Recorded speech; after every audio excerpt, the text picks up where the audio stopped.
Hey gang, this is Vicki Kelly with Golden Rule Trades. Just want to talk to you this weekend about something beyond the charts and graphs.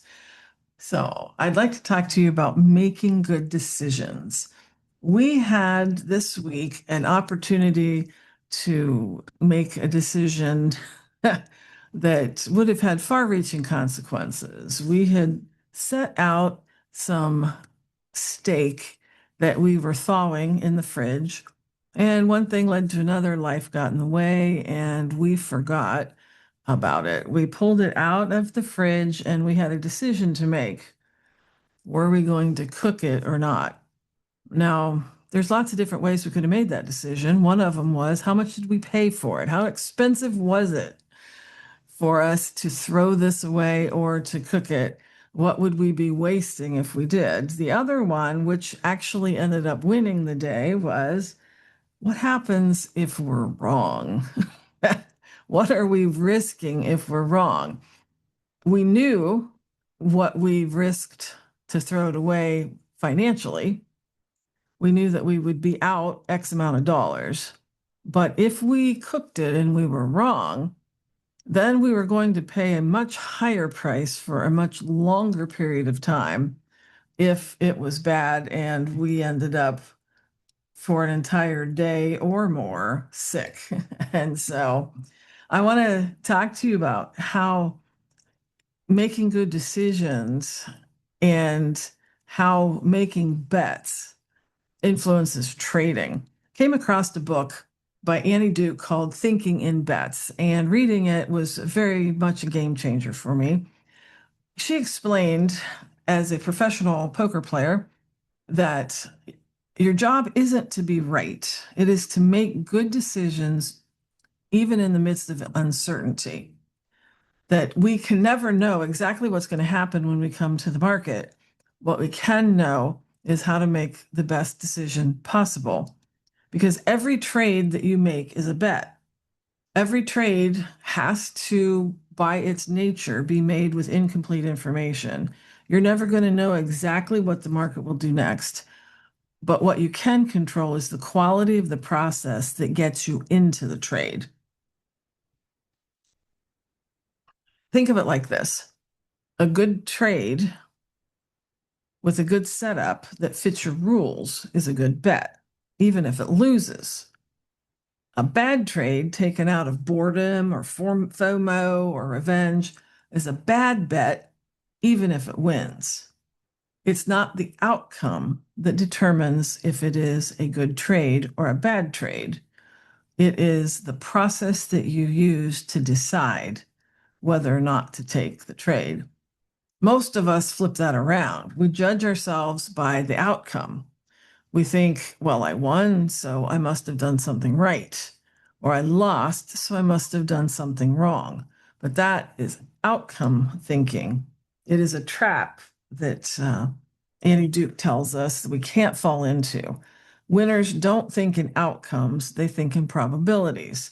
They focus on the inputs that they can control: their setup, their entry, their risk, their discipline. Then the outcomes become data. When you start thinking in bets, losses stop feeling like personal failures and they start becoming data. It's just information, it's feedback. And that's when our trading actually begins to grow. So the next trade that you take, ask, is this a good bet?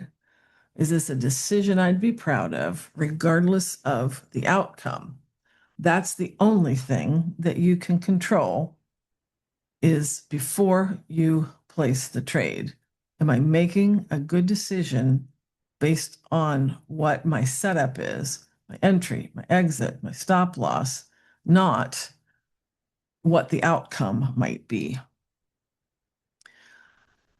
Long-term consistency comes from making high-quality decisions over and over again until the probabilities begin to work in our favor.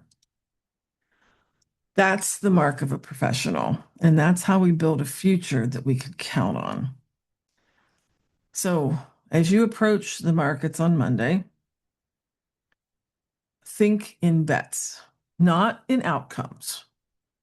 Think in probabilities before you ever enter the trade. Am I making a good decision based on my rules? Then it's a good bet, regardless of the outcome. If we're just placing bets, we're just placing trades for any other reason other than the fact that it fits our plan, then it is a bad bet, regardless of what happens. When my students begin with the morning method, I encourage them to set aside one account or to buy one evaluation account with Trader Funding and dedicate that alone to the morning method setup, to the entries, the exits, the stop losses that we use. Because that way, you know at the end of the day whether or not you have followed the rules. And if you have, then you've had good bets, regardless of whether your P&L is up or down for the day.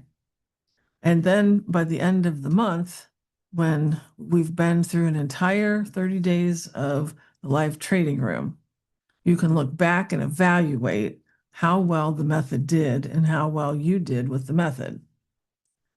Because that's the mark of a professional, to be able to evaluate not only the plan, but how well you executed the plan as well. So I would recommend this book for you by Annie Duke, Thinking in Bets.